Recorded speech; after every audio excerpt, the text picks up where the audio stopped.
हरे कृष्णा, राधे राधे दोस्तों। आप सभी को विजया एकादशी की हार्दिक शुभकामनाएं। तो आज की इस वीडियो में आप लोग सुनेंगे विजया एकादशी की व्रत कथा।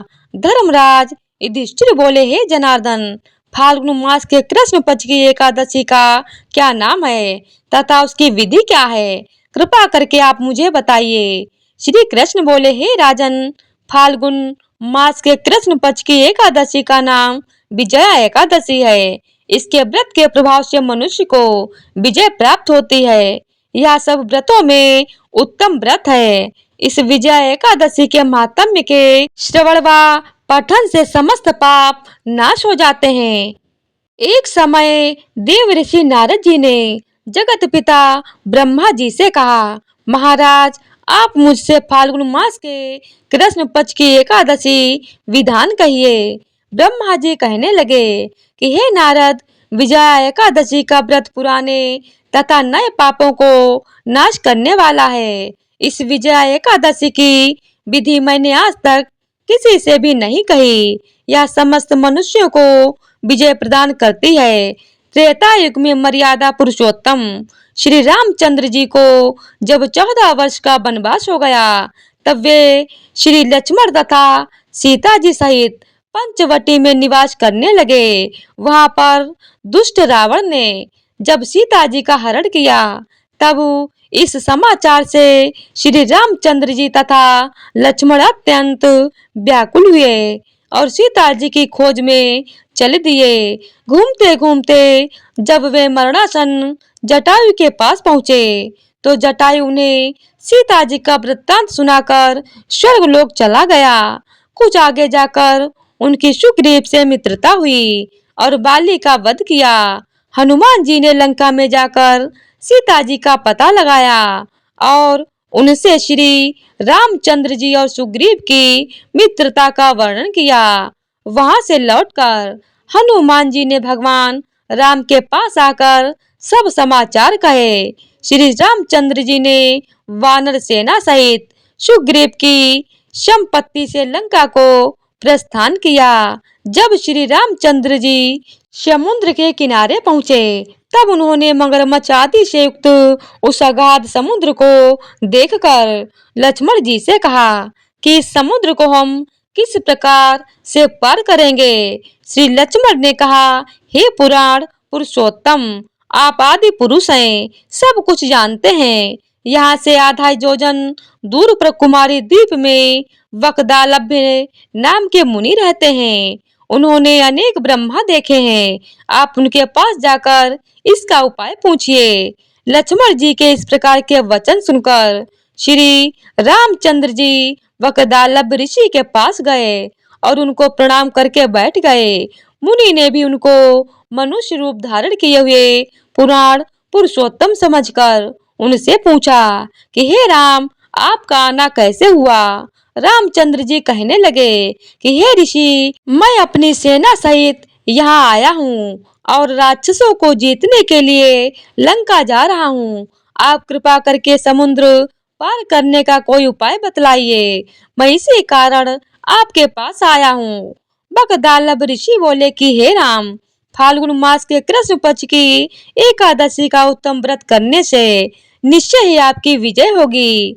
साथ ही आप समुद्र भी अवश्य पार कर लेंगे। इस व्रत की विधि यह है कि दशमी के दिन स्वर्ण, चांदी, तांबा या मिट्टी का एक घड़ा बनाएं। उस घड़े को जल से भरकर तथा 5 पल्लव रख वेदिका पर स्थापित करें। उस घड़े के नीचे सतनजा और ऊपर जौ रखें। उस पर श्री नारायण भगवान की स्वर्ण की मूर्ति स्थापित करें। एकादशी के दिन स्नान आदि से निवृत्त होकर धूप दीप नैवेद्य नारियल आदि से भगवान की पूजा करें। तत्पश्चात घड़े के सामने बैठकर दिन व्यतीत करें और रात्रि को भी उसी प्रकार बैठे रहकर जागरण करें। द्वादशी के दिन नित्य नियम से निवृत्त होकर उस घड़े को ब्राह्मण को दे दें। हे राम, यदि तुम भी इस व्रत को सेनापतियों सहित करोगे तो तुम्हारी विजय अवश्य होगी। श्री रामचंद्र जी ने ऋषि के कथनानुसार इस व्रत को किया और इसके प्रभाव से दैत्यों पर विजय पाई। अतः हे राजन, जो कोई मनुष्य विधि पूर्वक इस व्रत को करेगा, दोनों लोकों में उसकी अवश्य विजय होगी।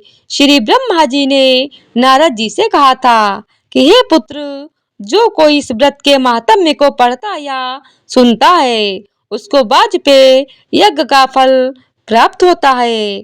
तो प्रेम से बोलिए जय श्री हरि विष्णु। एकादशी पर श्री विष्णु पूजन का विशेष महत्व है। यह चालीसा विष्णु जी को प्रिय है। एकादशी पर विष्णु चालीसा का पाठ पढ़ने से वे सारे दुख दर्द को दूर करके आशीष देते हैं। तो आइए सुनते हैं विष्णु चालीसा। विष्णु सुनिए विनय सेवक की चितलाए, कीरत कछ वर्णन करूं दीजिए ज्ञान बताए। नमो विष्णु भगवान खरारी, नष्ट नसावन अखिल बिहारी। प्रबल जगत में शक्ति तुम्हारी, त्रिभुवन फैल रही उजियारी।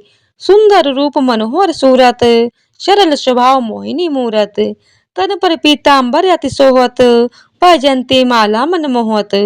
शंख चक्र कर गदा विराजे, देखत दैत्य असुर दल भाजे। सत्य धर्म मद लोभन गाजे, काम क्रोध मद लोभन छाजे। संत भक्त सज्जन मन रंजन, धनुज असुर दुष्टन दल गंजन। सुख उपजाए कष्ट सब भंजन, दोष मिटाए करत जन सज्जन। पाप काट भव सिंधु तारण, कष्ट नाश कर भक्त उबारण। करत अनेक प्रभु रूप धारण, केवल आप भक्ति के कारण। धरनी धेनु बन तुम ही पुकारा, तब तुम रूप राम का धारा। भार उतार असुर दल मारा, रावण आदि को संघारा। आप बरहा रूप बनाया, हिरणाक्ष को मार गिराया। धर्म तस्य तन सिंधु बनाया, 14 रत्नन को निकलाया। अमिलक असुरन द्वंद मचाया, रूप मोहिनी आप दिखाया। देवन को अमृत पान कराया, असुरन को छवि से बहलाया।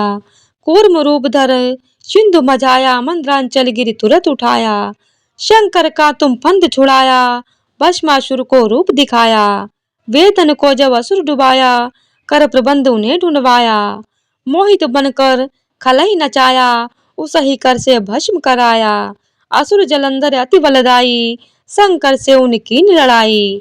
हार पार शिव शकल बनाई, कीन सती से छल खल जाई। सुमिरन कीन तुम्हें शिवरानी, बतलाई सब विपत्ति कहानी। तब तुम बने मुनीश्वर ज्ञानी, वृंदा की सब सूरत भुलानी। देखत तीन धनुष शैतानी, वृंदा आए तुम्हें लपटानी। हो स्पर्श धर्म क्षतिमानी, हनासुर शिव शैतानी। तुमने ध्रुव प्रहलाद उबारे, हिरणाकुश आदिक कल मारे। कड़िका और अजामल तारे, बहुत भक्त भव सिंधु उतारे। हरऊ सकल संताप हमारे, कृपा करऊ हरि हरि जन हारे। देखऊ मैं निज दर्श तुम्हारे, दीन बंधु भक्तन हितकारे। चाहत आपका सेवक दर्शन, करहु दया अपनी मधुसूदन।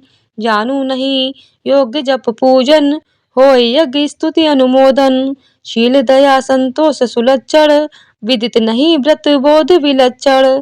करहूँ आपका किसी विधि पूजन, कुमत विलोक होत दुख भीषण। करहूँ प्रणाम कौन विधि सुमिरन, कौन भांति मैं करहूँ समर्पण। सुर मुनि करत सदा सेवकाई, हर्षित रहत परम गति पाई। दीन दुखिन पर सदा सहाई, निज जन जान लेव अपनाई। पाप दोष संताप नचाओ, भव बंधन से मुक्त कराओ। सुख संपत्ति दे सुख उपजाओ, निज चरणन का दास बनाओ। निगम सदा ये विनय सुनावे, पढ़े सुने सो जन सुख पावे। तो प्रेम से बोलिए विष्णु भगवान की जय हो। एकादशी सनातन धर्म में आचरण किए जाने वाले सबसे महत्वपूर्ण व्रतों में से एक है। लेकिन क्या आप जानते हैं कि एकादशी व्रत के पीछे क्या है? एकादशी व्रत क्यों किया जाता है? एकादशी देवी की कथा। मुर नाम का एक दैत्य था। रावण और कंस की तरह वह भी बड़ा आतंक मचाता था। स्वर्ग में देवों सहित सभी को पीड़ा देता था। सब लोग उससे रक्षा मांगकर श्रीमन नारायण के शरण में गए। भगवान ने कहा, मैं उसे संभालता हूँ, चिंता मत करो। भगवान मुर के साथ युद्ध करने लगे, लेकिन अपनी सारी शारीरिक शक्ति लगाकर भी भगवान कुछ नहीं कर सके। भगवान को युद्ध के मैदान से पलायन करना पड़ा। वे हिमालय की एक गुफा में छिप गए। मुर भी उनका पीछा करते हुए वहां पहुंच गया। भगवान ने ध्यान करना शुरू किया और उनके मन से एक शक्ति उत्पन्न की, उनकी मानसिक शक्ति। इस शक्ति ने बाहर आकर मुर को अपनी तलवार से मार डाला।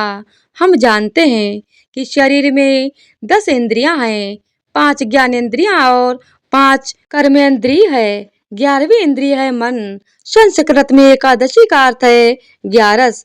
चूंकि यह देवी उनके मन भगवान की 11वीं इंद्रिय से निकली थी, इसीलिए भगवान ने उन्हें एकादशी के नाम से पुकारा।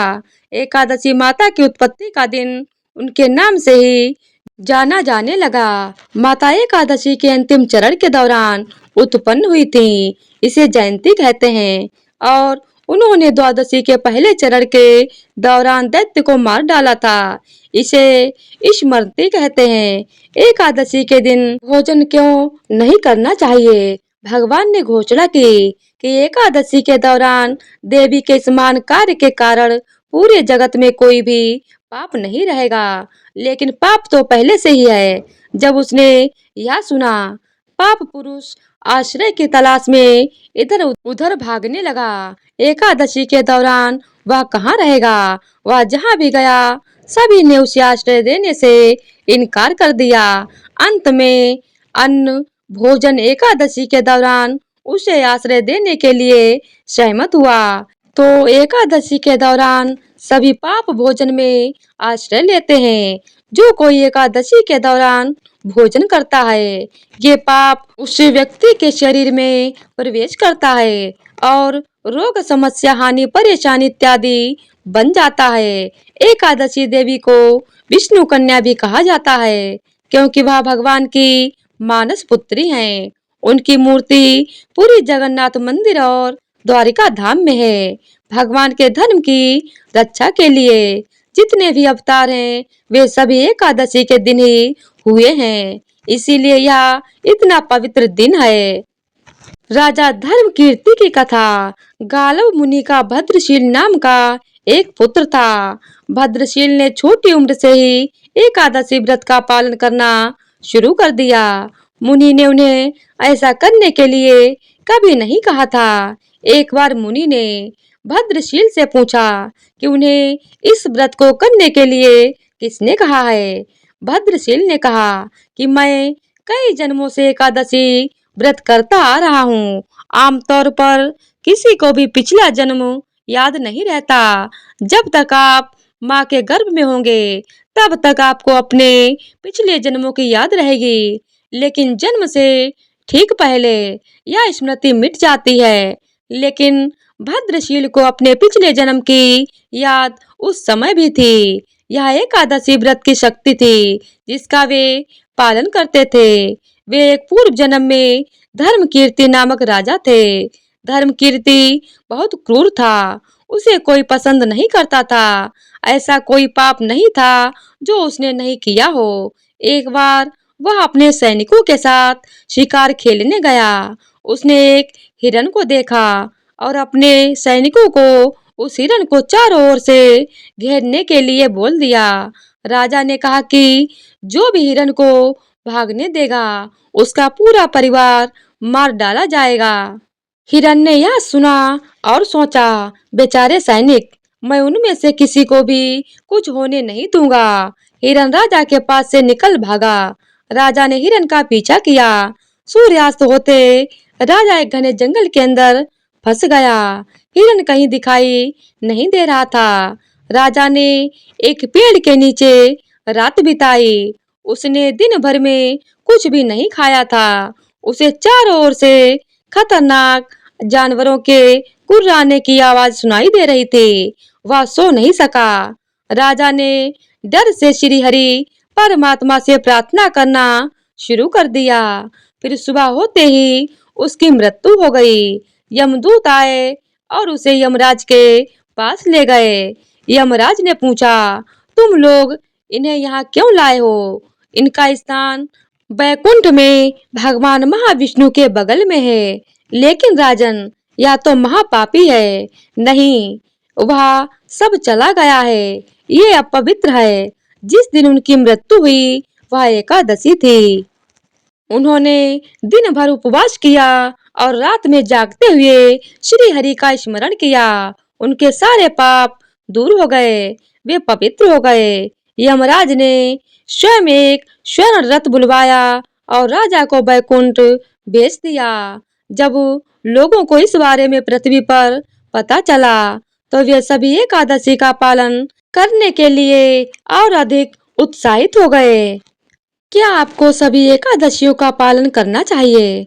वैष्णव और दूसरों के लिए एकादशी में एक अंतर है।